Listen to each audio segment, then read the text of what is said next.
February 17th. Thank you for joining us on ARC Rochester. I'm Abby Fridman. And I'm Dan Schrack. We've got a lot to get to this morning, but first we want to have a look at some of the news you need to know. Stephanie Joseph is live in the newsroom. She's taking a look at some of our headlines this morning. Steph?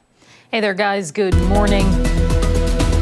We start off with the passing of a civil rights legend, his family announcing the death of Reverend Jesse Jackson. Now, Jackson was a major figure in the civil rights movement. He worked alongside Martin Luther King Jr., and he was the founder of the Rainbow Push Coalition and a former Democratic presidential candidate. Reverend Jackson had been hospitalized since mid-November after a battle with a neuromuscular disease. His family saying he died peacefully this morning. He was 84 years old. One person was taken into custody after an overnight scene on Glenwood Avenue in Rochester. Police were called to a domestic disturbance. We're told a 25-year-old man exited a home holding his 10-month-old child and was taken into custody without incident. He is facing menacing and weapons charges. Thankfully, though, no injuries were reported. And we are working to learn more about a police scene in Irondequoit on St. Paul Boulevard near Winchester Road. Our photojournalist was there when police went into a two-story home right next to a Sunoco gas station. We have reached out to Irondequoit police to learn more.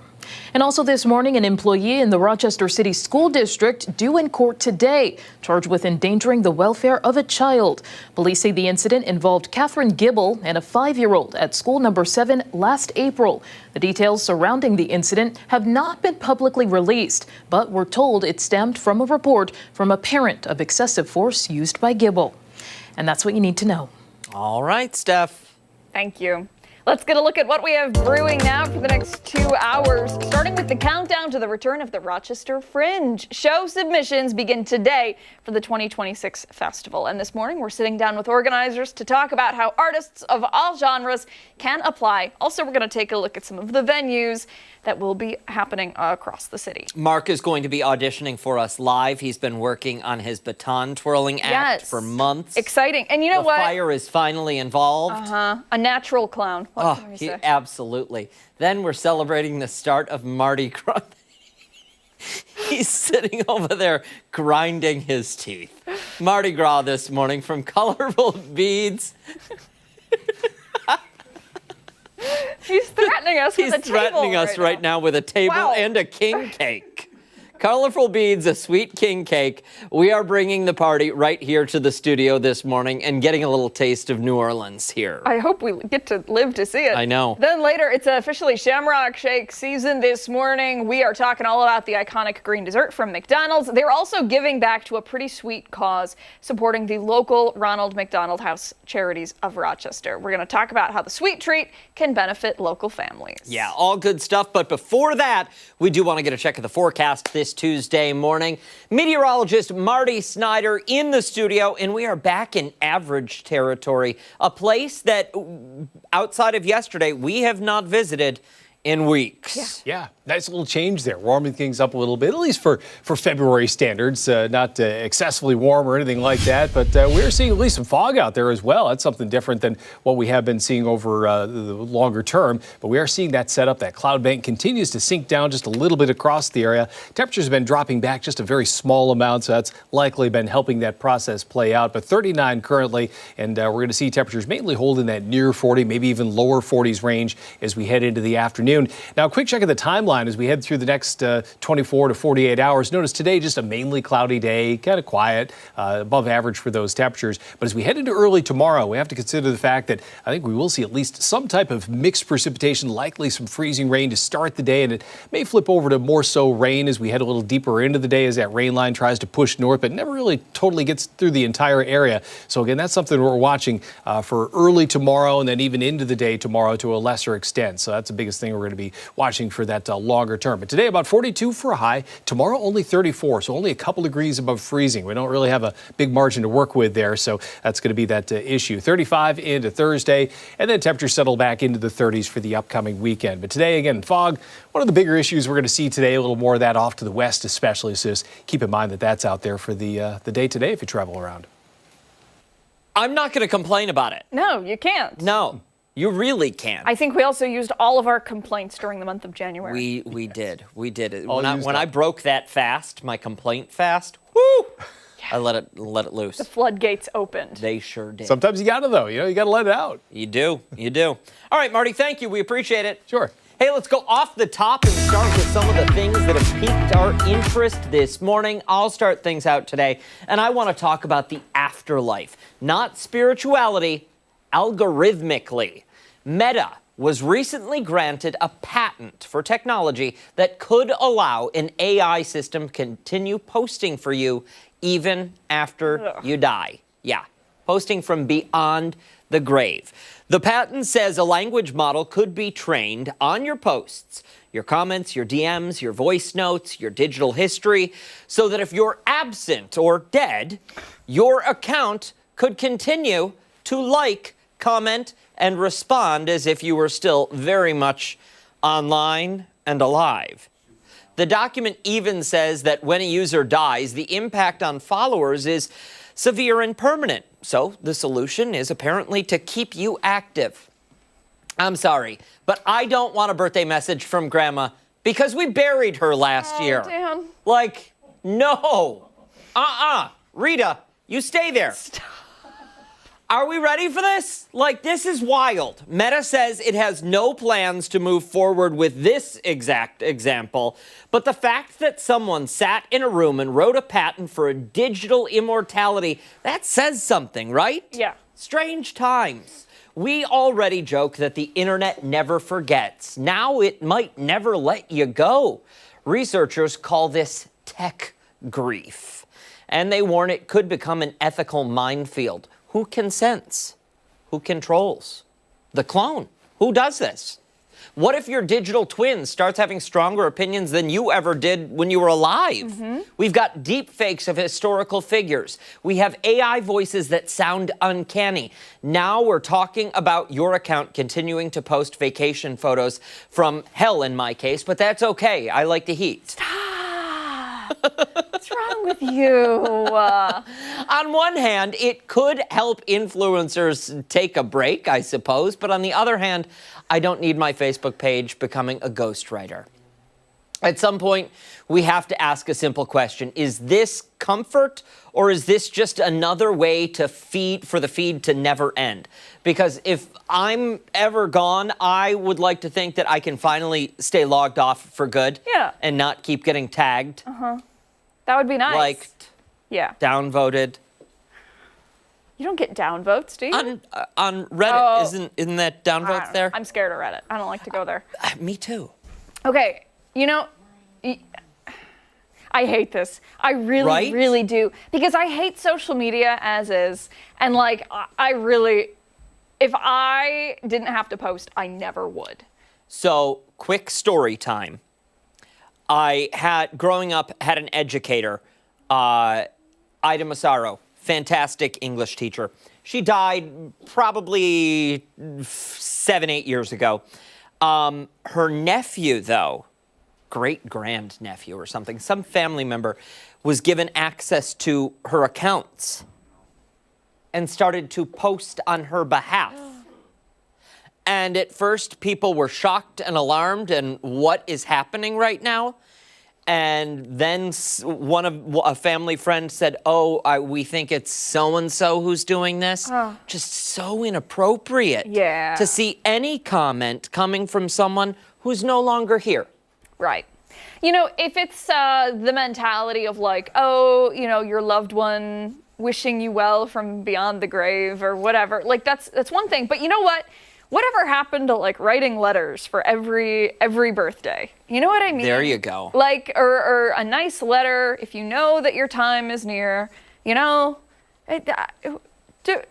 I mean, how many people are you friends with on Facebook that you're genuinely like, yes, Exactly. this person needs to Exactly. be hearing from me? Exactly. Because I think it's like maybe 3. Well, listen, I have a deal set up with 1-800-Flowers, and they are going to continue delivering your birthday present for the next 75 years. Wow. And they That's will so read the nice. card to you from me. That's beautiful. Yeah. I do just want to point out, you did not text me on Valentine's Day, and I was deeply hurt. I think I responded to you on Valentine's Day. Nope. I think you texted me on Valentine's Day. Did not. You posted something on Valentine's Day. Nope. And yes, you did. You posted that picture of me, a baby photo of me. That was the day before. That was the day before. Yeah. Yeah. Zero acknowledgement on Valentine's Day. It's fine. Listen, I'm not mad. I just think it's funny. That's all. There wasn't acknowledgement. Listen, I knew you were on vacation with your husband. I don't need to be a third wheel. It's fine. Well, then I don't need your yearly flowers on my birthday. I'm just kidding. Please send them. Okay, Please send them. Thank you. All right, we'll move along to mine now. So I'm not talking about drinking here, but have you ever had a lapse in your memory? On a daily basis. Yeah, all right. So I find it happens quite a bit on this shift. You forget where you parked your car. You're supposed to pick up your groceries from the store, and then you get all the way home without them. Or even conversations with your loved ones, like, really, we have plans this weekend? I don't remember you telling me. I blame the sleep schedule for some of those, but there are some things that may be a little bit of a stretch. And no matter how you slice it, there just isn't an explanation. At least that's what one woman competing in the Olympics said. Julia Simon, the French biathlon athlete, took home gold in the women's 15-kilometer event, ending with a time of 41 minutes and 15 seconds, only missing one target. If you don't know what the sport is, it's kind of a mix of cross-country skiing and rifle shooting. She took home the gold, and it was obviously a huge moment for her. A big celebration followed, but it was met with boos and yelling from the crowd. Why? Well, she hasn't exactly been a fan favorite and hasn't been on her best behavior. Back in October, the 29-year-old was given a 3-month suspended jail sentence and a hefty fine for theft and credit card fraud. She admitted to stealing credit cards from a teammate and a staff member. All in all, Simon confessed to spending about $2,300 on online purchases. You're probably wondering why. Well, she really couldn't say. In a statement to a local newspaper, she said, quote, "I can't explain it. I don't remember doing it. I can't make sense of it." That's it. That's the only explanation she gave. She pleaded guilty. She owned the mistake, and she was handed a 6-month suspension from participating in some competitions and some training sessions. However, 5 months of that sentence were suspended as part of probation, which allowed her to ultimately compete in the Olympics. And of course, we know how that turned out, taking home the gold. Besides people loudly booing Simon in the crowd, people on social media are furious about the situation. Most people say they're just not buying her story of forgetting that she used the credit cards. So we'll start off with the positive. This person said she's the biathlon queen. Somebody else said, congratulations, France team. What a race. I think that. I believe. And then this person said, Julia Simon stealing the show the same way she stole from Justine Braz-Bouchat's wallet. And then somebody else writing in saying, I'm sorry, but there's absolutely nothing enjoyable about seeing Julia Simon winning a big event. So, kind of a heated topic on social media. Very few comments because those were the clean ones that I could share. I mean, at least she didn't steal the gold medal. At least she didn't. You're right. Listen, we don't know this woman. We don't know what the real story behind it is. I have to give credit always to anyone who is willing to stand up and say, I have wronged. Yes. I did this wrong. I screwed it up. I made a poor choice. I made the wrong decision. Yep. You got to give them credit. If she's willing to do this, willing to admit that she's done this, I don't know that there's a reason to keep the story going by saying, "Oh, I have no idea how it happened. I must." You told me to do the story. Not you. Oh, okay. No, to keep her story going, like the lie. Oh, okay. Not this story. I'm like, dude, you told me to do this. No. She would have to keep that lie going. Yeah. And she's saying, I just don't know. Yeah. I don't know. Yeah. Have I ever? No. Like, have you guys ever just bought something and you go, oh, I don't remember buying that, but there it is at the door. I've done that before. I've sleep purchased things on Amazon. Yeah. I've done. And you know what? In the past, I have used my husband's card on accident. You know how it'll autofill? Uh-huh. I've done that before, but it's coming from the same account. Yeah. But I don't know. I'm curious to know how this all played out. Have you ever done that? Many repeated times. Yes. Really? Oh, yes, actually, yes. Where you don't remember you bought something? Yeah. Huh. It seems It like. ends up with a lot of returns. But I think it's the same thing. It's just like I drowsy, go on Amazon, or Yeah. I'm scrolling, accidentally click a buy now, whatever, Yeah. on like a TikTok ad, whatever, and it just instantly puts my information in, and it just goes. I kind of compare it to sleep eating. Yes. Or sleep texting. Yes. It's, Sleep eating's crazy. listen. Wasn't it like a box of cake mix? I've done it and I do it. It was muffin mix, blueberry muffin mix. So wild. Just the powder. Just, it really was. It was just the powder. So gross. Listen, Isn't your mouth just so dry? listen. Just like chalk? I what's the quote? I can't explain it. I believe that I did it. I can't explain it. I can't explain it. I can't explain it. Boy. I ate a box of muffin mix. What do you want from me? We have so much more to get to here on Arc Rochester. When we come back, we're checking in with Chris Lopez. He's live teeing up for an upcoming golf tournament. He sure is. And don't forget, you can take us on the go wherever you are. Arc Rochester is streaming live right now on the 13 Wham YouTube channel and foxrochester.com. Stick around. We're back after this.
It's too chilly for an outdoor round of golf, but that's not stopping Skramble House of Golf from bringing the action inside. They're hosting a big Scramble Invitational Saturday, and it's shaping up to be a tournament you won't want to miss. Chris Lopez is live there this morning, getting all the details. Chris, what's up?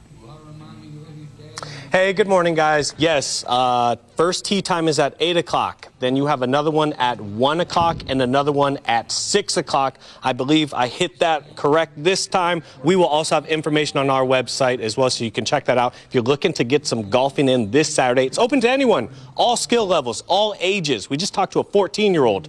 But I want to talk to someone who is a legend here. This is Jim Merva. So I don't know too much about what you had started in Monroe County, but what Justin told me, it was an incredibly large tournament. Well, I didn't actually start it. It started in 1937. I wasn't around then, as old as I look.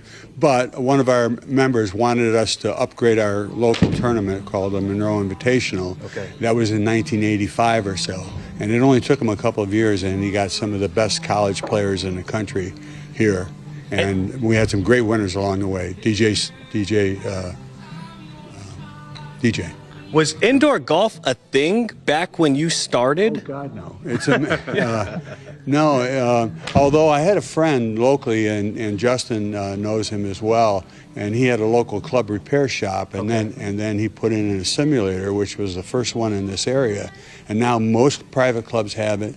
There's a lot of public facilities, none quite like this with the chipping green and all that. So it's quite a spot. How do you think this helps as a former professional? How do you think this helps the game? Having this indoor facility with so much, you have the indoor putting green here that has all the different angles on it, and then you have the sand pit over there, which I've never seen, and then 12 indoor golf simulators. So what used to not be a thing, working on your game year round here in Rochester, is now a thing. What do you think about that? Well, we went from October to April before we played any golf, and then we only played for a couple months, and then we're back shoveling snow. So to be able to have this every day, and I stop in quite a bit. And it gets a lot of action. Yeah, I mean, I'm fortunate enough to, obviously I've been in the golf business for a while and always heard his name, and then I saw him walk through my door, and it's like, cool, have Jim Merva walk into Skramble, and he calls it home. And obviously from the standpoint of, growing the game and having, a former professional like that from Monroe, to have him be indoors and to see all the kids and all the people are enjoying the game, and that's what we do. Is that what you want ultimately, for people to come in here and enjoy the game? I understand. You want people to get in here and get better. Yeah, for sure. Well, I mean, at the end of the day, like, giving a place to go. I mean, look at the weather outside. Yeah. You guys are brutal the last 60 days. I mean, it's brutal in Rochester. So, to have a place where you can, be comfortable, be relaxed. You don't have to put on your cold, coats to go play golf. That's kind of what I want to do here. Do you want people to be less intimidated of the game? Because the game seems a little intimidating, at least to me. Walking in here, I got to hit it correctly. I have to have this stance, and concentrate. The dress code, all that stuff. Like, you get letters if you wear the wrong stuff. So for us, we want to be very comfortable, very inclusive. We want everyone to come in and have fun and relax and enjoy it. Was it like that when you were playing golf back in the day, Jim?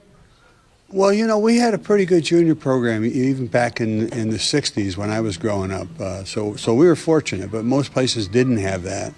And they just kind of picked it up on their own and did what they could. I caddied quite a bit. I played in a lot of tournaments, so you get better as you go along. But then all of a sudden the brakes are on, it's snowing, and you're done. You're shoveling snow, not golfing. Yeah, I love it. And this tournament here gives people an opportunity to golf. Exactly. While it looks pretty crusty outside.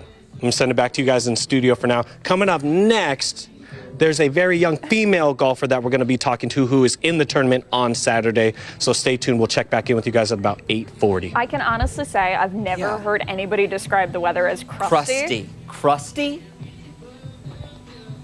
Yeah, crusty. You call anything crusty, it's bad. Why? I like crusty bread.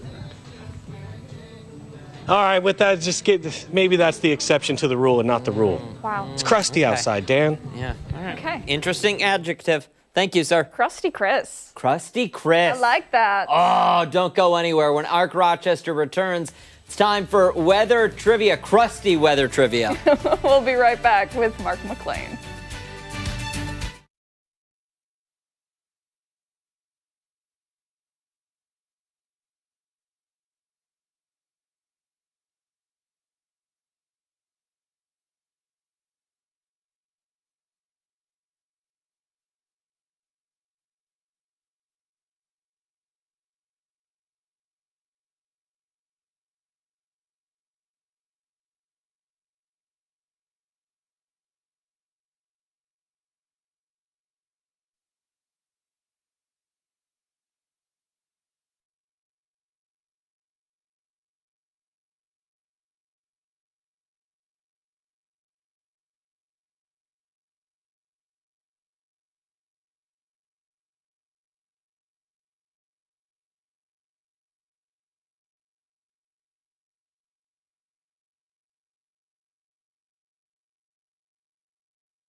Welcome back. Meteorologist Mark McLean is joining us now. We're taking a look at some sunshine today. We also have weather trivia. Well, a mild day today, and then kind of, I guess unsettled is going to be, or changeable is a very good word to use in the forecast for tomorrow. Okay. So a little bit of everything kind of mixing in.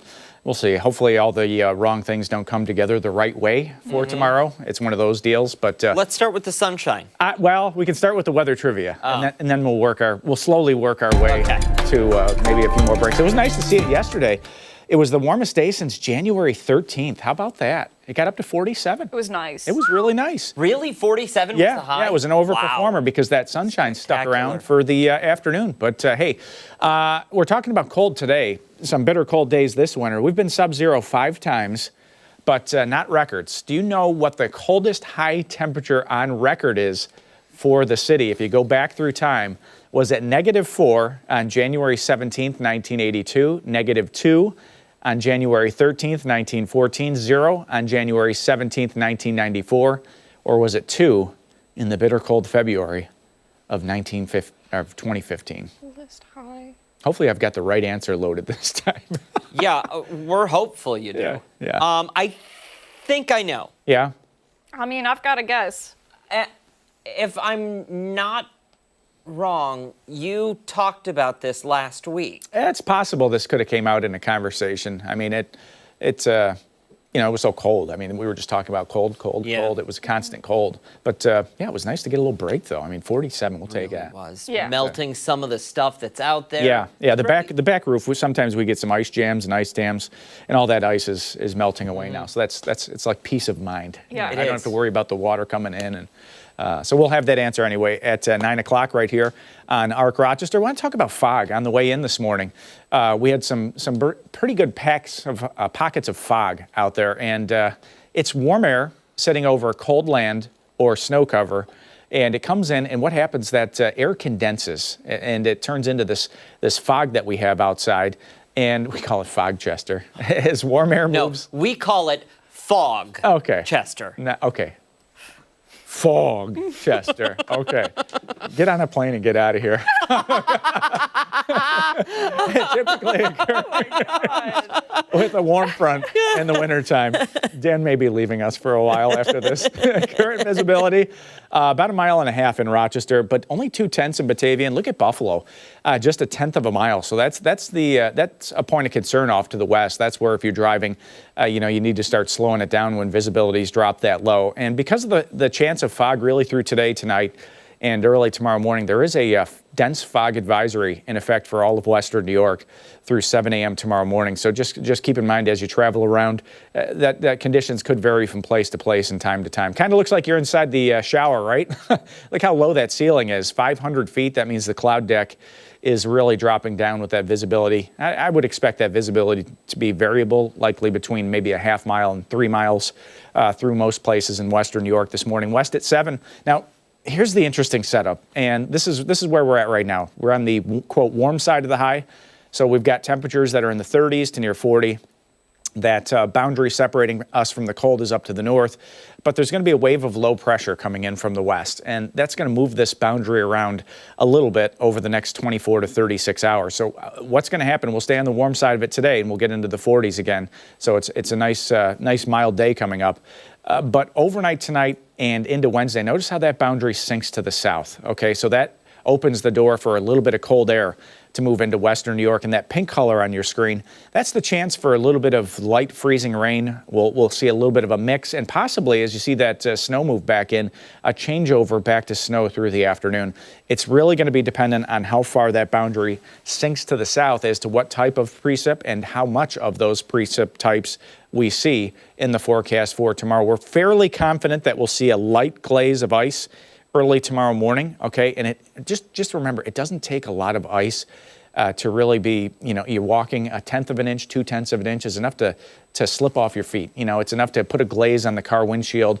1/10 of an inch of ice is not a cause for concern for power. It's not a cause for concern for trees. I just want to stress that. This is not an ice storm, but this is a chance for freezing rain. And anytime there's freezing rain, that is a cause for concern for walking around and getting from your place to place and time to time. But temps in the 40s today, mostly cloudy, rain-free tonight. There's that that foggy night, a little bit of a wintry mix late.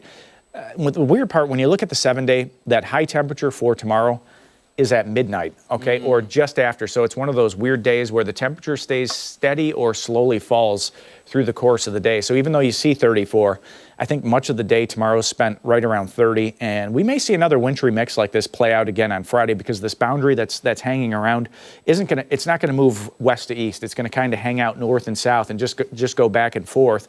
So when that happens, it introduces uncertainty to the forecast, because this time of the year we have dense snow cover on the ground. We've got a partially frozen lake to our north that would normally warm us up on a northeast breeze, but that's not really going to be the case. And the geography around here does favor ice formation a little bit more west of Rochester. So there's the Niagara Escarpment. It goes from where you see Niagara Falls, and if you get up on Ridge Road, you notice that big hill almost where Lake Ontario used to be, that catches and dams up cold air. So you get a northeast breeze, and areas west of Rochester usually see a better chance of seeing ice accumulation in something like this because of where that cold air dams up. Wild stuff. Yeah, it's a lot to think about. It really is. But, it keeps it interesting. Every day is different for us, and we'll see. We'll see. And in 31 days, we'll really see. Yes, we will. Yes. Hopefully we'll see some flowers by then. I'm just excited for the prospect of seeing some of the spring flowers. Yeah, and some of the big ice snow chunks melting. Yeah. Yes, absolutely. Yep. All right, good stuff. Thank you, sir. Don't go anywhere. We still have much more to get to here on Arc Rochester. We're back right after this.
.35, good Tuesday morning. Thanks so much for sticking with us here on Arc Rochester. We're following breaking news this Tuesday morning. Reverend Jesse Jackson has died. For more than 5 decades, he was a major figure in the civil rights movement, rising to prominence in the 60s alongside Dr. Martin Luther King Jr. CNN's Cole Higgins has more on his life and legacy. Jesse Jackson's life was defined by a relentless fight for justice and equality. I was born in Greenville, South Carolina. in rampant radical racial segregation. Had to be taught to go to the back of the bus or be arrested. In 1965, he began working for Reverend Martin Luther King Jr. I learned so much from him. Such a great source of inspiration. Both men were in Memphis in April 1968 to support striking sanitation workers. King and other civil rights leaders were staying at the Lorraine Motel. He said, Jesse, you know, you don't even have on a shirt and tie. You don't even have on a tie. We're going to dinner. I said, Doc, you know, it does not require a tie. Just an appetite. We laughed. I said, Doc, and the bullet hit. With King gone, his movement was adrift. Years later, Jackson formed Operation Push, pressuring businesses to open up to black workers and customers, and adding more focus on black responsibility, championed in the 1972 concert, Watts Stacks. In Watts, we have shifted from burn, baby, burn to learn, baby, learn. The Reverend set his sights on the White House in 1984. First thought of as a marginal candidate, Jackson finished third in the primary race with 18% of the vote. He ran again in 1988, doubling his vote count and finishing in second in the Democratic race. At the time, it was the farthest any black candidate had gone in a presidential contest. But 20 years later, when President Barack ran, we were laying the groundwork for that season. In 2017, Jackson had a new battle to fight, Parkinson's disease. But it didn't stop him. Late in life, he was still fighting. He was arrested in Washington while demonstrating for voting rights. His silent presence at the trial of Ahmaud Arbery's killers prompted defense lawyers to ask that he leave the courtroom. Jackson stayed. From the Jim Crow South through the turbulent 60s and into the Black Lives Matter movement, Jesse Jackson was a constant, unyielding voice for justice. That was Cole Higgins reporting. Jackson's family released a statement on his passing. They say he died peacefully this morning, surrounded by family. He'd been hospitalized since mid-November after a battle with neuromuscular disease. We'll have much more on Reverend Jackson throughout the day, on air and online at 13wham.com. 8:38 this morning. Stick around. A lot more to come right here on ARC Rochester, including when we come back. We are checking back in with Chris Lopez. Don't forget, you can watch us on the go wherever you are. We're streaming live right now on the 13 Wham YouTube channel and foxrochester.com. We'll be right back.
Not that we're counting, but 31 days to go until the official start of spring. Those perfect days on the golf course are not far away. Skramble House of Golf, though, has found the perfect way to keep the game going even when it's a little cold out. Yeah, they certainly have. This Saturday, they are teeing up the action with a big indoor event, the Skramble Invitational, and it's expected to draw plenty of excitement. Chris Lopez is live at Skramble this morning with all the deets. Hey, Lopez, how's it going? Good morning, good morning, good morning. It's a beautiful day inside here at Skramble House of Golf. I'm here with Justin, owner here, as well as player and creator of the Skramble Invitational.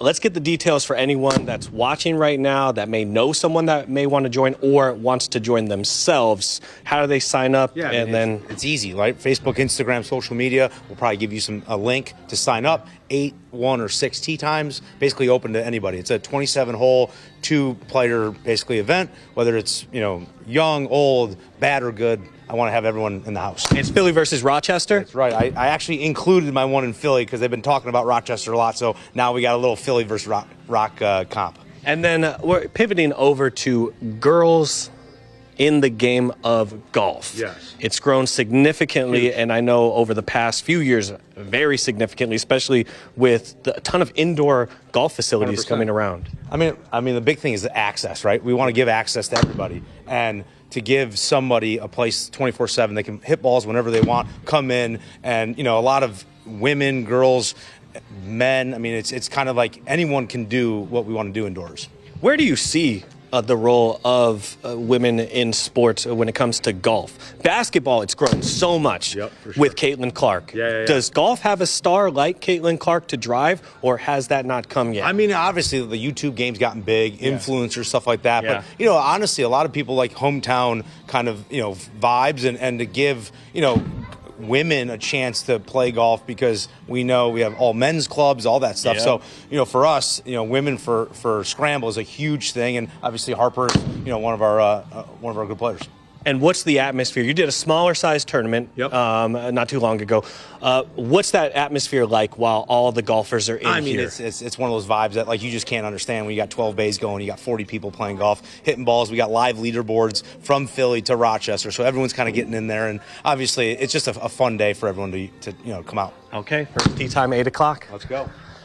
Not a women's star yet like Caitlin Clark, but maybe Harper over here could be the next Caitlin Clark of golf. You're participating in the tournament. How long have you been golfing, though? Pretty much since I could walk. Yeah, you're pretty good. You're pretty good. You told me you're going to college for it. Yeah, I'm going to Manhattan University next year. And then how long did it take you to get pretty good at golf?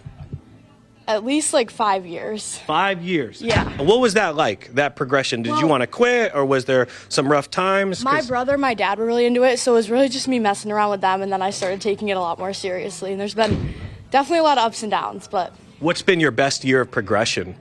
What year did you grow the most? I want to say my freshman year. Your freshman year? That was where I made the switch between actually taking it more seriously, because I used to play volleyball, and that's when I quit volleyball and started being a lot more serious with golf. Did you use any volleyball traits in golf? Yes, that's where I get a lot of my power is with my legs. Okay, all right. And then Saturday, are you going to take it home? Or I know DJ's over here trying to take home the trophy. Oh, I got it. Okay. How do you feel about that, DJ? Feel pretty confident. That she's going to beat you? No, I'll beat her easily. All right, let's chat. We got to see the swing. What course are you playing right now? Right now, this is just the driving range. Okay. It looks like Arizona. It looks like Arizona. Swing away, Harper. Tournament happening, 8 o'clock.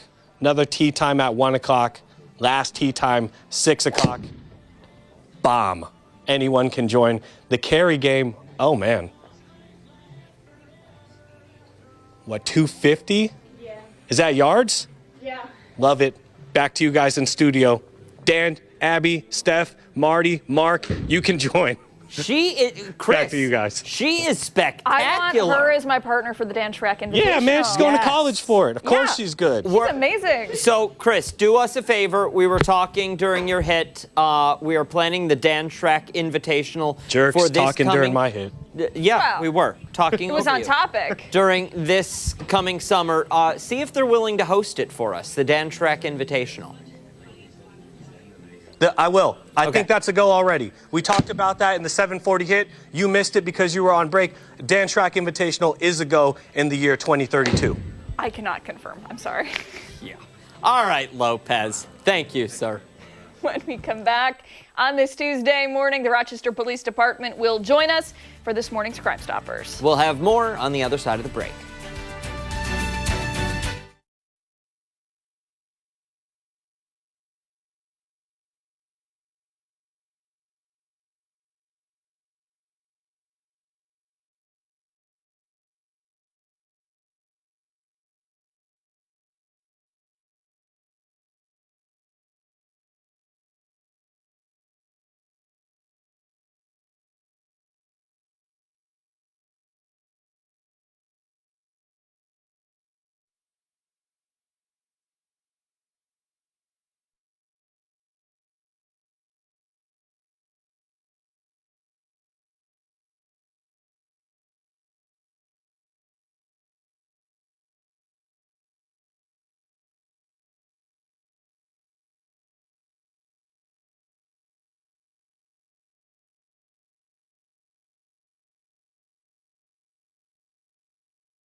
Ten minutes to 9 this Tuesday, and it's time for Crime Stoppers this morning.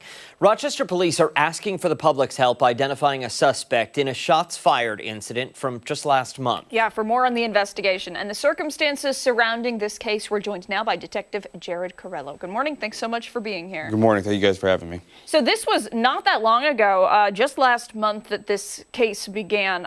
Give us the overview. What do you know so far? So, members of our department responded to the area for, the report of shots fired, and during that investigation, it was confirmed, there was shots fired at a group of individuals.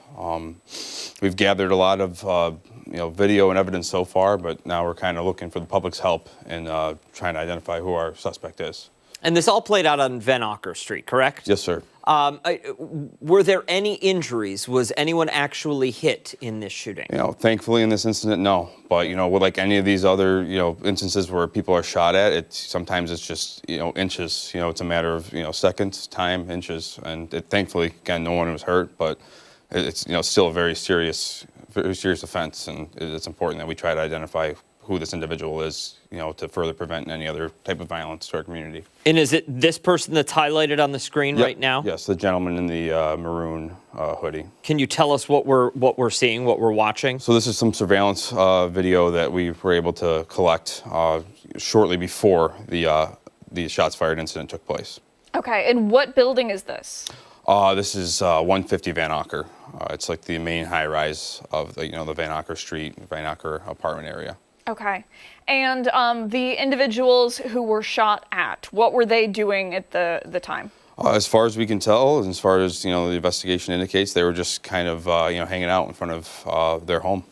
Just bystanders, or were they targeted? At this time, it's unclear whether it was targeted or if they were standing out, just outside. There might have been one person targeted, where other people were, just in the wrong place at the wrong time. But that's kind of what we need help with as the investigation continues. Sure. So how can people help out? Is this a situation where Ring doorbell camera video would come in handy, or is this more like if you see something, say something? It's a little bit of both. I mean, if there's video that, you know, we haven't got and that somebody has, that'd be great. If somebody recognizes the individual, even better. You know, that could help really further our investigation. Does the RPD have any leads on who this potentially may be? We're still working on it, and that's why we're here today. You know, again, just, you know, this is, it really is a joint effort between, you know, the police and the community. And in this instance, you know, we really would like the community's help in, you know, trying to figure out who this is. Why is it so important to find the person responsible for this? You know, people at home might be saying, okay, well, nobody was hurt, which is a good thing, but it is still important that you find this individual. Right, and like I mentioned earlier, there's instances like this, you know, unfortunately all too often, and it's a miracle nobody was hit in this instance, and, you know, I hope no one is hurt in the future, but, you know, this individual was obviously had no hesitation on shooting at a group of people. I don't want to see anyone else get hurt, you know, in the next time where someone isn't so lucky. Sure, and then I would imagine there are additional questions once you find that person. Are there ties to any other potential shootings that they could be involved in? You know, what kind of history do they have? Right, and that's, you know, that's questions we always try to ask, right? Because, you know, oftentimes there is links to other ongoing investigations. Sure. Detective, thank you so much for your time today. How can people get in touch if they have any information or, you know, any small little tip? Yeah, they can either reach directly out to the Rochester Police Department, either calling 911 or 311, or Crime Stoppers directly if they want to stay anonymous. Perfect. And we'll make sure to post all of that information and much more on our website after the show this morning, foxrochester.com. Much more to get to this morning on Arc Rochester. Stick around. We're back on the other side of the break.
In today's Political Pulse, a closer look at an element of the governor's State of the State agenda for 2026, how she hopes to eliminate red tape to make more necessary construction projects like housing easier to build in New York State. I speak to the chair of the Rochester Home Builders Association for his perspective.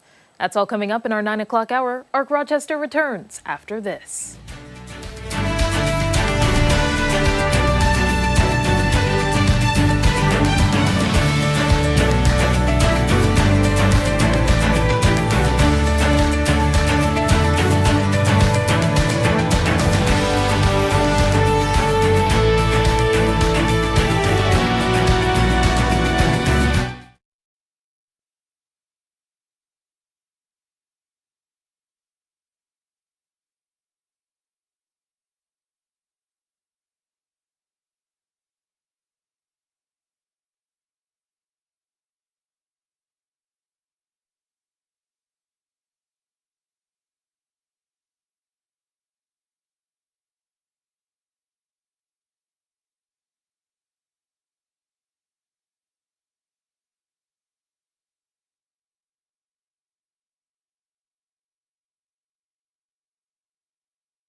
On this Tuesday morning, February 17th. Thanks for sticking with us on Arc Rochester. I'm Abby Ferdman. I'm Dan Schrack. That is meteorologist Mark McLean. He's back. He's got the answer to weather trivia. He's got the frozen paws forecast, or maybe it's muddy. It's really awesome today. Is it? Yes. All right, let's dive in. We need more like this. But hey, first let's start with that trivia question. And we were asking you, if we were going to have a cold day in Western New York, what would the coldest afternoon temperature be on record for the city of Rochester? Was it -4 back in January of '82, -2 in January of 1914? Was it 0 in January of 1994, or was it 2 in February of 2015? Are you going to ask Siri? No. Oh. We've got lots of guesses. Maybe they're not guesses. Rod, Cheryl, Barbara have A. Lori and David have B. Barb has C. Florence, Jim, Yvonne have A. Mike and Laura have B. Diane has C this morning. All A's from Sue all the way down to Paul. Look at that screen right there. Lots of A's on the board. Mary Pat, Frank's wife, has A. Frank has B. A little bit of drama there, right? Jim has A. And Heather has B. More battles in the living room. Ron had D. Oh, my gosh. Eva C. Richard, Eva's Hubs has A. And Lisa and Lisa's dad, in agreement, cheering on B. I'm going to change my answer to answer A because I think you inadvertently gave away the answer. When? As soon as you pulled up the first board of responses. What did I say? You said something to the effect Did you hear it, Abby? well, we got a lot of people who picked A. Yeah. The answer's A. I'm thinking that as well. You gave it away. You said you said something like, "Oh, maybe it's not a guess." Yes, that's what it was. That's what it was. Okay. Yeah. So we know the answer. She remembers everything I say. 6 months from I now, I'll can't hear help about it. this. Listen, I can't help it. All right, I've got a good memory. Little And- voice recorder. Well, yeah, I listen to people when they Yeah. talk, Yeah, me too. mostly so I can, use it against them. And you have a tendency of changing your mind. All right, you're right. -4. All right. We got a little streak going, okay? 1982, the high temperature was only -4 on that day. The coldest high temperature this winter, by the way, was 8 degrees back on February 8th. Wow. That's still cold, right? Yeah. Anything under 10 is pretty brutal. Look at this guy. Okay, wait, I gotta. That's not a hill he's standing on. Guess who got on the roof again? Oh my gosh. Is that Again? a joke? That's not a joke. That dog is on the roof? That's a husky raising the roof. What? How? Roof. Did we get any I don't know. information? Must have been a snow pile or something. I don't know. It looks like he's got a leash on almost. It looks like a happy dog saying, come get me if you can. Yeah. Yep. No catching him. Nope. Hey, and we would love to see the pics of your pups. There's a QR code that you can put up on the screen and scan that code, 13wham.com/chime in, and those doggy photos will be on the air. I think we have an opening this Friday, actually. So Look at I've that. got a couple more. I've got one for tomorrow and one for Thursday, but An opening. An opening. There's a I like lot. that. I like that. But there's a Yeah. lot. Good. We've been getting a ton of these, like Valentine, and they're holiday themed too, which is kind of fun. Yes. Right? Lots of Valentine's Day ones just came through. Today we're in pretty good shape out there. A nice day to take the doggy for a walk. Tomorrow, not so great. It's one of these everything but the kitchen sink in the forecast kind of days coming up tomorrow. You're going to see a little bit of everything out there. Thursday could be some lingering snow showers. I don't see it as a huge deal. And Friday, depending on how things play out, we may see a similar scenario to what we actually have out there for tomorrow. We'll keep you posted on that. But in terms of one thing that we're watching, a little advection fog. And that has the visibility down to 1.5 miles in Rochester. But look west. Look at Buffalo. Look at Batavia. And even Canandaigua to the south, you have half-mile visibility. Anytime the visibility is lower than a half mile, you start to lose landmarks, when you're driving. It can be a little disorienting, not that it's a huge issue. Anytime that goes down to 0.1 like you see in Buffalo, that's where you're talking car lengths of visibility. How long is that sticking around? There's a advisory that's actually in effect until 7 a.m. tomorrow morning. Oh, wow. So it's a deep snow cover. We've got warm air that's trying to go over the top of that deep snow cover. And it's not too dissimilar to when you open the freezer door in your kitchen and you see that like steam that comes out. Yep. Okay, so that's like that's that cold air rushing out, and the warm air contacting it and condensing. It's a very similar setup in western New York with that warm air trying to sneak in from the south over this snow and ice cover. Speaking of things sneaking in, the cloud deck is so low now that we're actually getting drops on our camera lens, although not down to the surface, so that's interesting. But 400-foot cloud deck and the viz at 1.5 miles. So here's the setup. We have high pressure to our south, and we're on the warm side of the high, the west side, and that's keeping the warm air cranking in. But back to the west, we're going to watch this setup where low pressure just rides this boundary that separates the cold and the warm. And how this plays out is going to be really, really kind of interesting. Very quiet today. I just want to stress that. Most areas will get close to 40 for that high temperature. Look after midnight tonight. We could have a little bit of rain-snow mix. And also that pink color on the screen through the mid-morning, some light freezing rain or freezing drizzle at times. And it doesn't take a lot of that to cause some issues, and that may even go over to a little wet snow through the course of the afternoon, of which we do not see a lot of. So that's the good news. In terms of the ice accumulation, sometimes areas west of Rochester have a better chance of capturing that freezing rain because of how the geography and landscape of western New York is. That's why you're seeing some of those darker colors west of Rochester through the course of tomorrow, but not a huge deal. And we're not talking about an ice storm. The second we start talking about freezing rain, everybody from the March of 1991 storm has this one ingrained in their brain, right? That was 18 straight hours of steady freezing rain. We had 1.25 inches. April 3rd and 5th, 2003, also one that a lot of folks remember. We ended up with 3/4 inch of ice and power outages with that one as well. This is not anything in comparison to either one of those. I just want to stress that. Temps in the low 40s for a lot of spots, upper 30s or low 40s. And later tonight, we'll drop back to the low 30s. Unsettled is a good word to use for Wednesday. Mainly dry Thursday, and another wintry mix there on Friday. Turns colder again next week. We could find there's a little coastal system. This weekend's forecast is also interesting, late Sunday into Monday. Whether that one stays far enough south to not really have an impact on Rochester is going to be one to watch. It's going to be a snowmaker that comes through because there's going to be plenty of cold air in place by that point. So we'll have to watch that deeper into the weekend. I mean, listen, it's not bad. No. It's not. No, it's substantially warmer than what we've been experiencing recently. Yeah, absolutely. Yes. You got temps on that board 50 degrees warmer than what we saw 2 weeks ago. For sure. And yesterday was 47, so that, Yep. compare that to -9 last Monday. Yeah, gorgeous. That's a great point. Gorgeous. And 31 days. 31 days. Yep. Down to 30 in 38 minutes. We can do that. Sure. We've got this. All Yep. right. Thank you. Much more to get to here on Arc Rochester. When we come back, we're looking ahead to the return of a Rochester favorite, the Fringe Festival. We're going to talk about how you can take the stage. And don't forget, you can take us on the go wherever you are. Arc Rochester is streaming live right now on the 13WAM YouTube channel and foxrochester.com. Stick around. We're back after this.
Eleven minutes after 9 this Tuesday. We're in the heart of winter, but if you're an artist looking to put your show on stage, well, the time is now to be thinking about this year's Fringe Festival. Applications are open for all kinds of performances, and this morning we're hearing from some of the venues looking to host. Joining us now, we have Ralph Morento from Center Stage at the JCC and the Art Center Director for the School of the Arts, Andrea Gregoire. Good morning to the both of you. Thank you. Good morning. Thank you for having us. We were talking during the commercial break. Hard to believe we're already thinking about the Fringe Festival. You made the joke. It's like you had 1 month off, but we're back at it. We're looking ahead to the fall. Give us an overview. Submissions now going to be rolling in soon. Yeah, they start today, go till the end of March, and this is an opportunity for people to just come up with their show, figure out what they want to do, put it out there, and then tell all the venues which ones they want to come to, and then we get to start working on programming and figuring out what do we want to bring in this year. And each one of the venues gets hundreds and hundreds of applications. You said 400. Yeah, I had for over JCC. 400 applications last year. Which is wild. We know the process began 12 minutes ago at 9 o'clock this Exactly. morning. Yeah. When you get to the office today, are you anticipating applications in the inbox? Absolutely. Really? That Absolutely. quickly? Yep, absolutely. Yeah, people start immediately. Yep. Yeah, they've been waiting for this. They're jonesing for it. And then you get a little bit of a lull, and then at the end, then they just start pounding them in the last few days. So the earlier you get it in, the better, because we do start programming the moment we see things we want.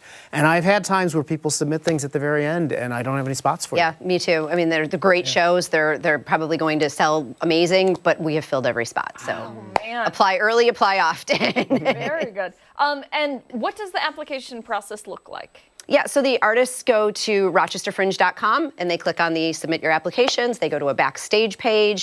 They input all the information about their show. The more information they put, the better for us. Video is great. We love to see video of things you've done before, if you've done your show somewhere else or something similar. We love that. And then they click submit to whichever venues they're interested in, and it comes to us. And then we have a chance to take a look at them, see where they'll fit in our venues. I have several venues in one location, so a lot of times people will check every box. That would be my other advice, is please read the theater specifications. Sometimes you're a full-length musical, you're not going to fit in a 50-seat venue.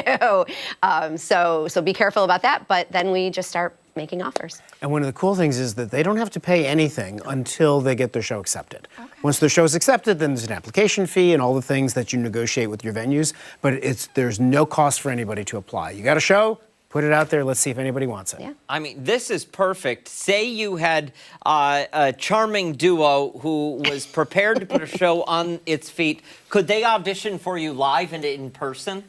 I think we could probably find a slot for them. What do you think, Andrea? Yeah, Show us what you have. We've been working on something. I think you put on a show every day already. This is very true. I'm super excited about this. What is the best part of the Fringe Festival for the two of you? You guys you're responsible for picking some of the shows for the venue. That's got to be exhilarating. But what's the best part of it? Getting to do crazy stuff. I mean, we do our traditional theater season, and that's great. But sometimes you get some really interesting, weird show that you would never be able to put into your season, or it's not really designed for a 300-seat theater. We've got multiple spaces. I've got a show this year that I'm already talking to, we're going to bring in, that takes place in a yoga studio. And the JCC, of course, is a health and fitness center also. So you actually can take a yoga class during the show. It's about a yoga instructor who has a nervous breakdown while she's teaching a yoga class. And audiences can either sit in a chair or they can take a yoga class on the mat. We would never be able to do that for anything except Fringe. That's incredible. That is. And for me, I have a very different why we do Fringe. So we do Fringe, one, as a fundraiser for our school. It is through Friends of School of the Arts, but also to see what we can offer to our students through these artists. Most of these artists are so willing to do master classes or offer free tickets or perform for our students. So when I look at applications, that's the big why that I look at. Why would I take this show? How do you benefit the students at School of the Arts? And how can you give them a skill set that, we've had puppeteering master classes, we've had juggling master classes, we've had all different styles of music that aren't necessarily in their daily curriculum. We're running low on time here, but I've got to know what has been, for both of you, the most memorable performance from the Fringe at your location? Oh, gosh. I think for me, it's those same artists that come back year after year. Yeah. So Martin Dockery, for example, has been 4 different shows at the JCC over the years. So you become friends with these people. They have a new show. You're thrilled to bring them again. So it's about building that community with your audience as well as with your artists. That's you agree great. too? Yeah, we had a show last year called The Estate Sale, which was the craziest thing. She actually ran an estate sale while she was doing her show. The show was about letting go and holding on, and but she had this wagon that she took all over Rochester to promote her show, but also to give people things that she had collected from estate sales. It was just, like Ralph said, something that would never fit into our normal everyday season. So it was really interesting and fun. It's incredible. It's going to be an exciting exciting season. It always this is. year. Always it is. really Always is. One more time, for somebody who wants to apply for some of your venues, how do they do that? Yeah, go to rochesterfringe.com. You fill out your application with all of your details. You pick which venues you think are the best match to where your show would fit. And if we pick you, then we'll see you in September. Yeah. Very good. Thank you both so much for coming in today. Thank you. We appreciate it. And listen, all of the Fringe coverage from now until it actually happens, and then through the so end of it begins. Yes, stick with us, 13wham.com for all of that. Don't go far. On the other side of the break, Stephanie Joseph is back breaking down some of our top political headlines. The Political Pulse is coming up next.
It's time for a political pulse check here on ARC Rochester. Governor Kathy Hochul is touting a new proposal to cut through red tape and make it easier for critical projects to get built in the state.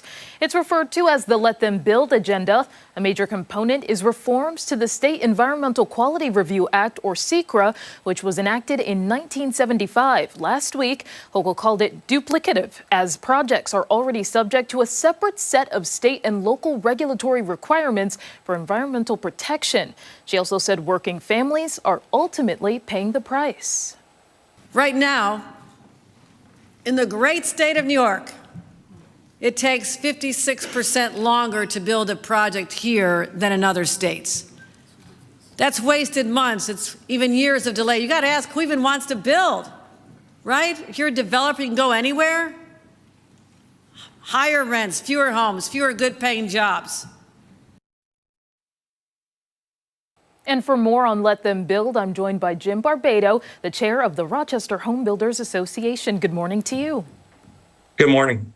Thanks so much for being here. I want to start off with your experience with SECRA. Has it been as limiting as the governor has been saying? Yes, we do have challenges with it. When we do have a project that receives a positive declaration, which means you have to go through the entire SECRA process, that project typically stalls and takes a very long time.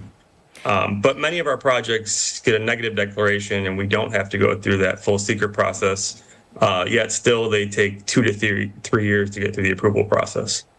That is really interesting. And I know timeline is another element, trying to streamline the process. That's part of the governor's latest proposal. I'm also curious about what some of these reforms would mean to you. I know that part of it includes having housing on previously disturbed land, so already developed, for example. Is that something that's feasible?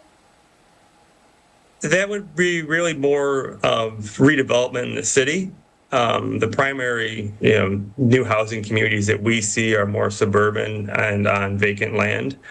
So the fast track that is discussed in the new proposal really is for redevelopment of land, which we don't see a lot of in our area. So what would be your thoughts as to some of the holdup as well that may be experienced when it comes to housing development? I know specifically Rochester, across Monroe County, affordable housing has been a major initiative that's been pushed as well. Are there other elements that are of concern? Yes, we need more infrastructure. We need more electricity. There are literally thousands of housing units, whether it's single family homes or apartments, that aren't being built right now because we don't have the electric capacity to support them. And my understanding is that the current rate case that's going through, there will be no increase in the capacity for our area. So we're challenged with a lack of electric. We're challenged that the developers pay for 100% of the improvements when it comes to traffic improvements. If we need a traffic light, that cost goes on the developer typically. So we really need support for infrastructure so we can make it more affordable and not try to pass that cost along to every new home buyer. And I'm wondering, when it comes to some more of that red tape, besides the energy access that you had mentioned, what other elements do you think that there may be to getting towards this, more of this infrastructure, more of this affordable housing? One of our challenges we've been fighting for years is our local or our state scaffold law, 240, 241. It's estimated that increases the cost of a new home by 7%. And we're the only state in the country that has such a law that puts absolute liability on a landowner or a developer if there's an injury that's related to fall. So it's been eliminated in every other state in the country except for New York. And what other changes would you like to see moving forward when it either comes from the head of the governor, the head of the state, or otherwise? We really need that message to get down to the local level. One of the challenges everyone recognizes that we need more housing and we need more communities. Yet when you get to the actual towns and that very local level, we often meet resident resistance that they don't want the housing to be near them. That old saying that "not in my backyard" becomes challenging. That you get a small group that really resists the housing, and oftentimes that can deter a project from going forward. So we need support from politicians at all levels that recognize that we need to build more housing. We have a significant shortage in New York State and primarily in Rochester. We're one of the largest shortages in the country. That's why we have such a strong market for real estate, but that's just because we have a lack of housing. And if you could put a number or estimate on that need, what would it look like in Rochester? We are building as a community only 700 to 800 new homes per year, and we really need to double that for a while and get a few thousand more houses on the market to start to make an impact. It's significant. Definitely. Jim, thank you so much for joining me this morning. Really appreciate your perspective. Thank you. Be sure to stay with ARC Rochester for your top political headlines. We are back after this.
9:28 this Tuesday morning.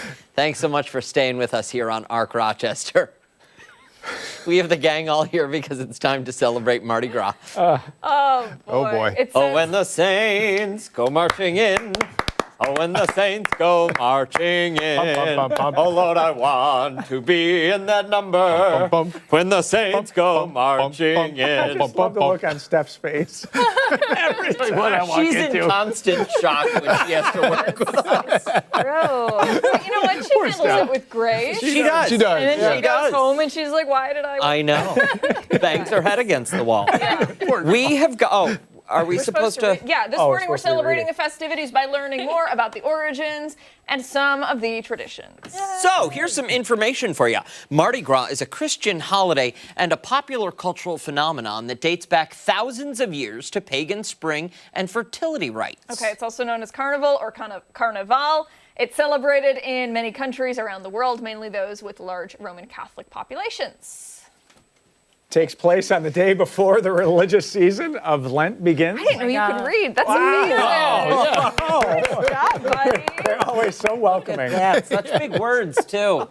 Steph? Brazil, Venice, and New Orleans play host to some of the holiday's most famous public festivities, drawing thousands of tourists every year. Marty, we skipped over you. Yeah, break Okay, it down. I'll take What this does one. it mean? Yeah. Oh. So Mardi is a French word for Tuesday, and I know that because when I was in France, I went by Martin because it would be Tuesday. My name would be Tuesday, so I had to kind of change my name up a little bit. You wouldn't want to be a Tuesday. Yeah. That'd be a bad day to be. It's not a good day. No. We never let Tuesday. We never let Tuesday win. And then gras means fat, so hence Tuesday, traditionally, in the days leading up to Lent, people would binge on all the rich, fatty foods. Fat Tuesday. speaking of I that. like that. Traditions. Mardi Gras colors are purple, representing justice or royalty, gold, power, and green for faith. That's why this My cake voice is like cracked. that? That was Yeah. it was a little bit. Hence the way we're looking colors of the king cake, which is both fatty and yellow, green, and purple. Participants adorn themselves with long beads caught from the floats of previous parades. Yeah, known for crazy costumes, parades, music, and great food. This thing has some weight. Yeah, she's heavy. Ooh. She is. And besides throwing beads, extravagant masks are worn by the parade goers. Also, drinking, a big part of modern day celebrations. So, a quick reminder, be safe, don't drink and drive.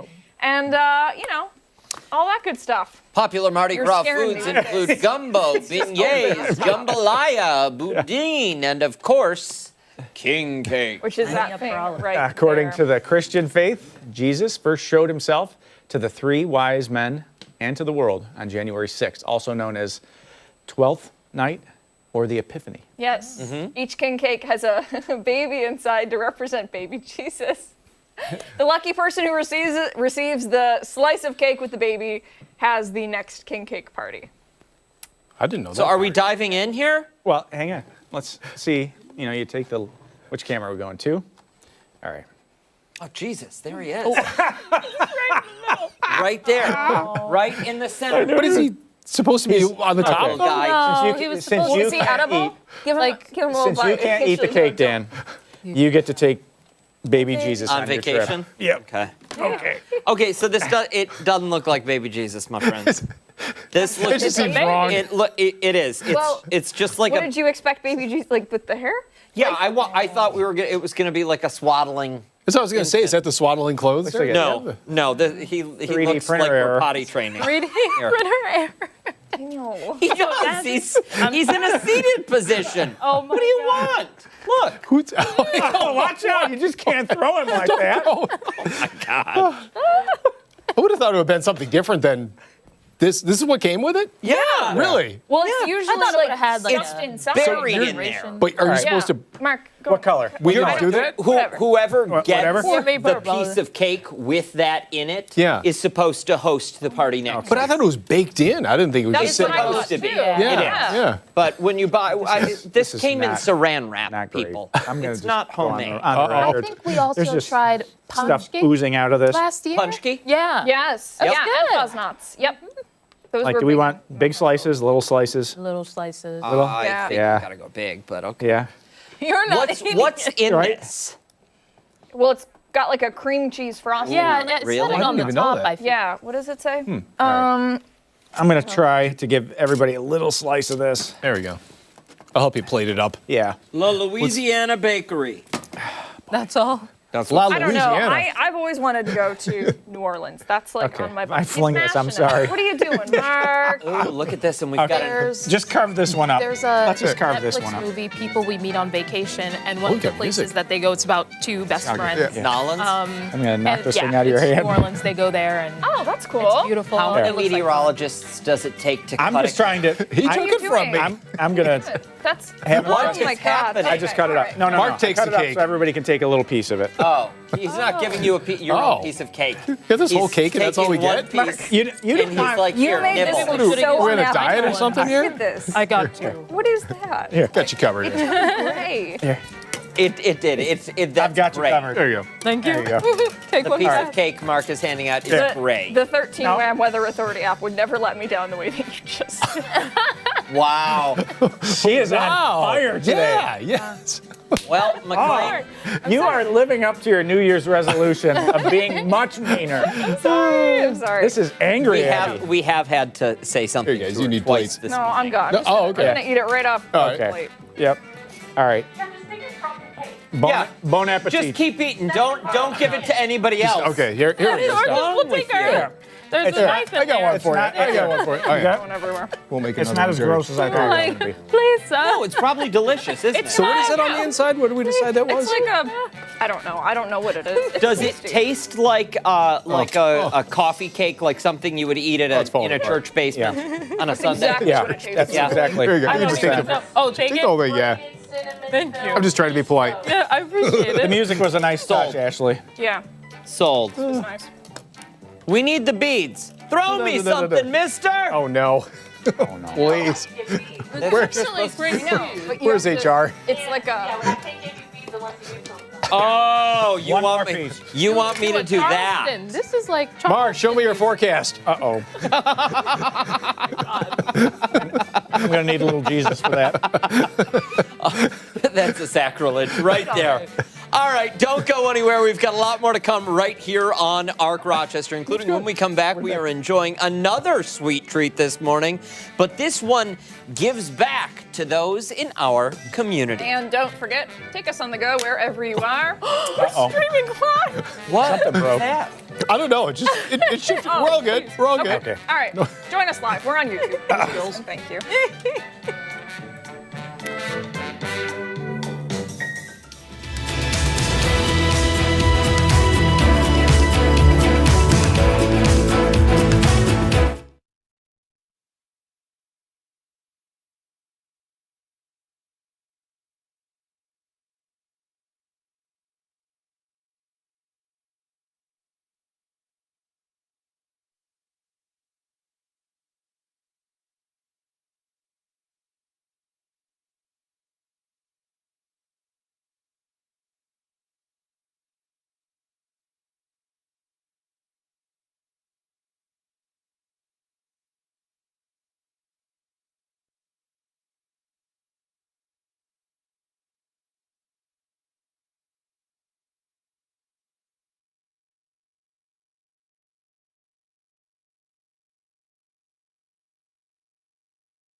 Welcome back. It's that time of year. McDonald's is bringing customers a little bit of luck, and they're also bringing back the Shamrock Shake. They certainly are. Proceeds from the purchases go directly to the Rochester area, supporting the Ronald McDonald House. We have our own Shamrock Shakes in studio this morning. Joining us with more on the program is McDonald's franchise owner Tim Potter and president and CEO at Ronald McDonald House Charities, Joanne Ryan. Good morning to the both of you. Thank you so much for being here. Thanks so much for having us. This is something people look forward to every year. So the Shamrock Shake is kind of like an iconic part of McDonald's history. And then you think about the Ronald McDonald House Charities and all of the great work that they do. Let's start there. Give everybody, if you don't mind, a quick overview of the work that's being done.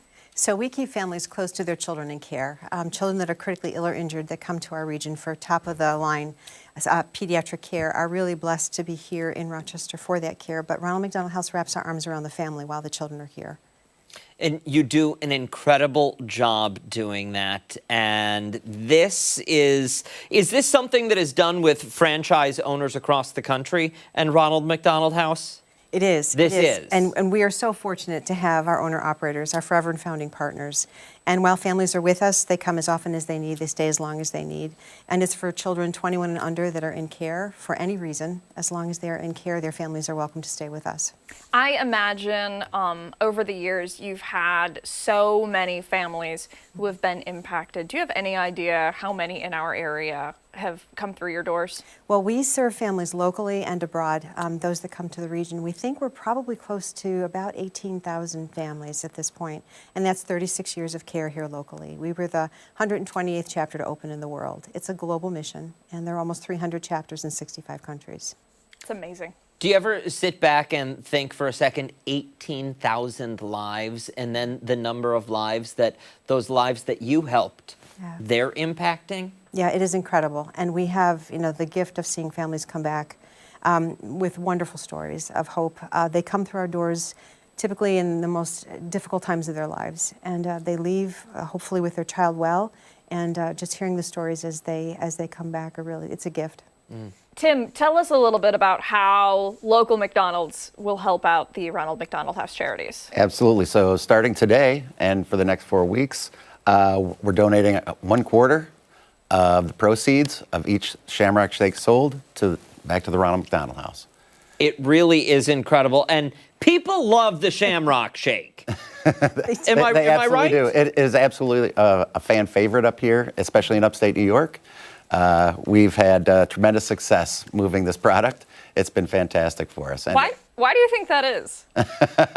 That's a great question, because it's green and it's delicious. Oh, okay, there we go. Hey, that makes sense. That's fair. That's fair. But Western New Yorkers, they're very much attracted to this. And is this the first day it's back on the menu now? Absolutely. First day of 2026, it's back on the menu. Back on the menu. And we launch by 1/4 from every purchase goes back to Ronald McDonald House right here in our own community. Absolutely. So with the purchase, you're helping neighbors and you're enjoying yourself. Absolutely. And giving back to the communities that we serve is at the core of what we as owner-operators live by.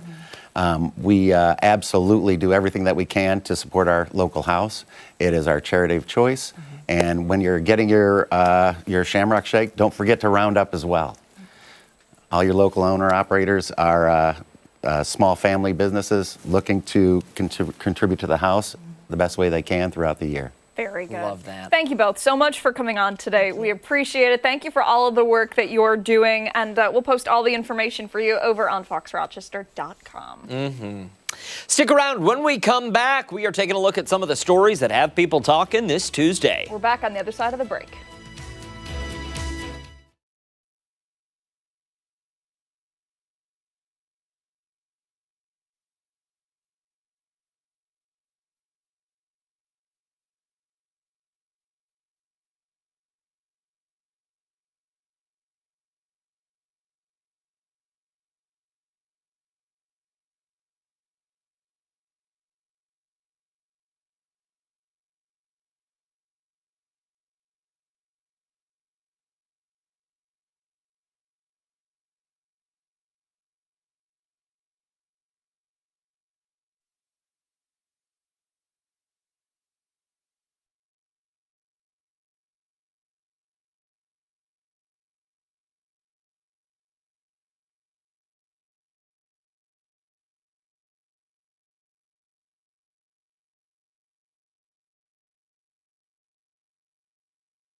9:45, it's time to see what is trending, starting with a baby animal that's going viral on social media. Oh, I can't do this story. Oh. We'll skip over it. It's fine. It's sad. Go ahead. We'll introduce you now to Punch the baby monkey. He's just 6 months old, and Punch has become an internet sensation after video showed him clinging to a stuffed monkey for comfort. Oh my God. According to the zookeepers in Japan, Punch was abandoned by his mom shortly after birth. Because infant monkeys typically cling to their mothers from birth, caretakers offered Punch blankets and stuffed toys to help ease the anxiety. Punch grew very close to the stuffed monkey, and many animal experts even say he probably considers the plush his mom. He sleeps with the plush, cuddles into it, and even carries it everywhere he goes. Workers have been closely monitoring his growth while introducing him to other monkeys. However, there have been some setbacks. We're not showing the oh, I don't want to see that video again. A video shows, you're going to see it. I think this is it right here. You're going to see, look, they don't like him, so they push him. What? And he says, wait, and they say, no, we don't want anything to do with you. I can't even watch this. I was crying. Ashley was literally crying in the newsroom yesterday. It's so sad, that little monkey, he just wants to be a monkey with other monkeys. Life is just so unfair. I know. I hate it. I hate every minute of it. Baby Punch, no, there you go. A video showing other monkeys push Baby Punch away has gone so viral that many people are sending their support and love to the monkey. Fans online are saying they would die for Punch. Others have said that they cry almost every day watching these videos because they just want to hold him and give him a better life. According to the zookeepers, these interactions are normal and that he will adapt to other monkeys in time. On the upside, he's got a whole world of people who love watching him. This is very true. And zookeepers who probably know what they're doing. Absolutely. And you know what? Like, sometimes you think about like kids. You're on the playground, they push each other around. You know, it's part of growing up. It's character building. It doesn't make it any easier to watch. No, Look at him. no. Oh my God. I know, him just with that little monkey, it is just cute, right? Yeah, there's no denying it. And he hops. Adorable. He's dragging him around. Oh, Ashley, we should get one for the newsroom. Where is Punch? I want Punch. Punch is in Japan. Go get him, Hey, Ashley, Daniel. She emailed me yesterday and said you need to go steal him from the zoo. You do. Yeah, if you All really right. cared. You can't say that. I do care. I can't steal the monkey. What would Jesus say? What would Jesus say? He's on the bricks here. All right, let's move along to a creative way of finding a partner. Ooh, okay. One woman going viral on TikTok for her creative dating strategy, which she calls bread for a meetup. Did I say that right? Okay. The content creator explains that she developed a passion for baking. And decided to combine her hobby. These people need to get their heads out of the gutter and stop writing stuff like this.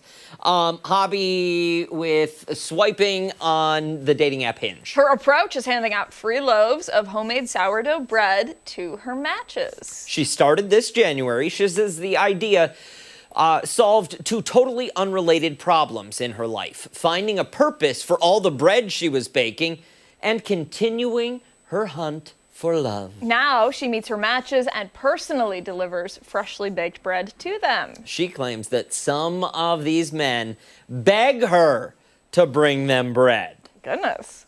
Strategy has led to multiple second dates, new friendships, and plenty of grateful recipients. Yeah, we'll use that bread for toast in the morning.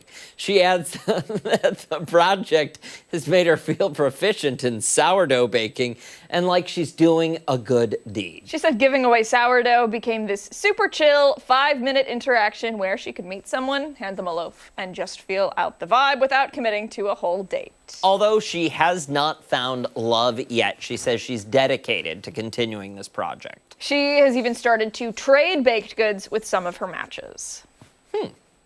Maybe you should try it. You think? Why not? What's the worst that could happen?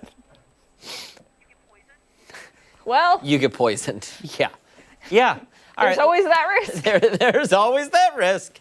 Let's move along now. A viral new relationship test is gaining attention on TikTok. It's called the bird theory. One partner mentions seeing a bird or any mundane object to gauge if the other truly cares about their partner's interests. Huh? People are weird. If your partner asks you questions about the bird, what species it was, what it was doing, etc., this is good. If your partner continues to focus on whatever they were doing when you made the observation, you may be in trouble. Allegedly, this test can show...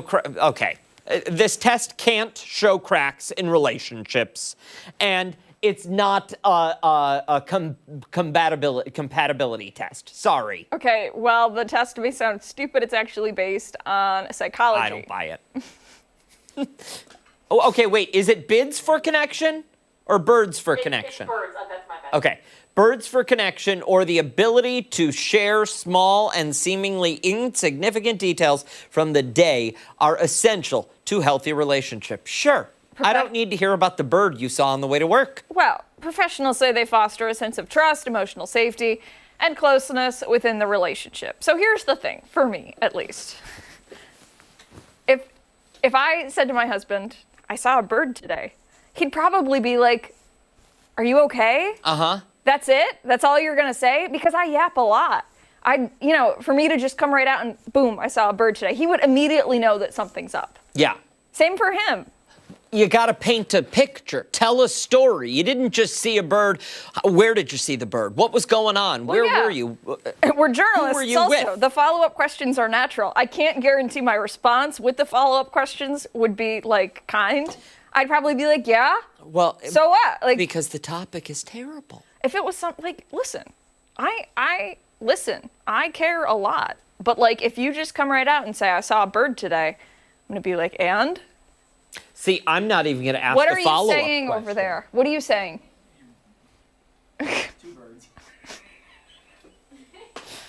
He wants to fight. He does. He wants to fight. He really does want to fight. Mark McLean. Listen, we get so many people who call and email saying you guys are so mean to him. They don't even know the half You have of it. no idea. He comes in this studio. At least once a week, Abby or I leave here crying. It's true. Tears in our eyes. Because of him. Yeah. We shouldn't have to work like that. I feel like Punch the Monkey, honestly, most days. Oh, no! I know. You're my emotional support stuffed animal.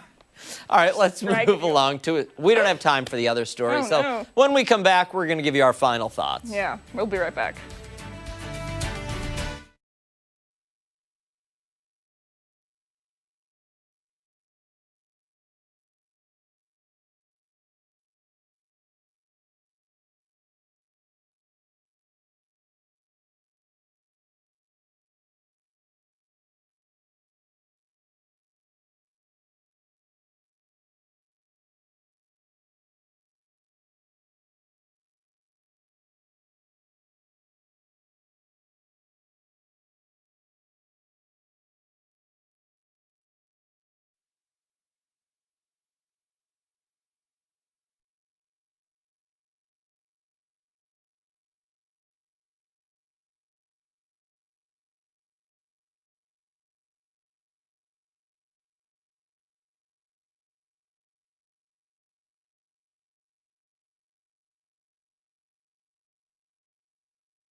Oh, no.